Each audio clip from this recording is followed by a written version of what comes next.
All right, this is the second video in continuation with sealant setup and placement. So we're going to take our pumice and we're going to clean the tooth surface, the occlusal surface. Make sure that we get all remaining plaque off of the tooth. And we're going to rinse that tooth surface.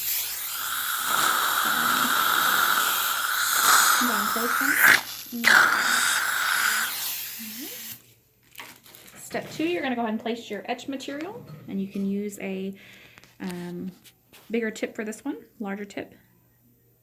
You're going to put the sealant material just in the grooves of the tooth. You're going to let that sit for about 10 to 15 seconds. Now this material is really sour and bitter to the taste, so you want to try not to let your patients taste it, especially children. So I'm going to use my high-speed suction. We're going to take this off the tooth, rinse it off.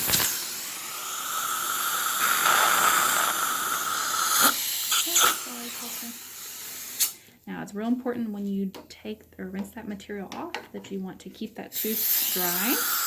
We spray lots of air on the sealing surface.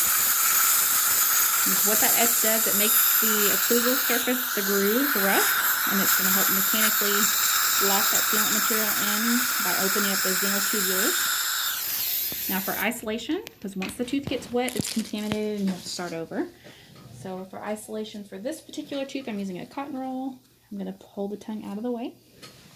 I'm going to grab my sealant material. I'm using a smaller tip for this. We're going to place that sealant material right in the groove.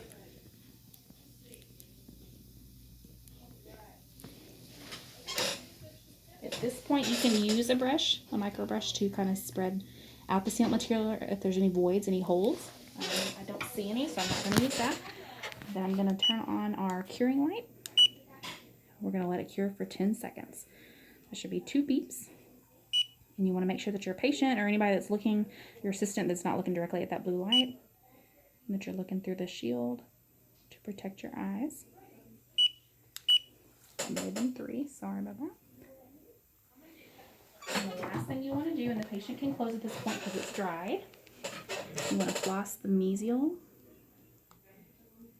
and the distal to make sure that no sealant material got in between. And you want to check it with your Explorer.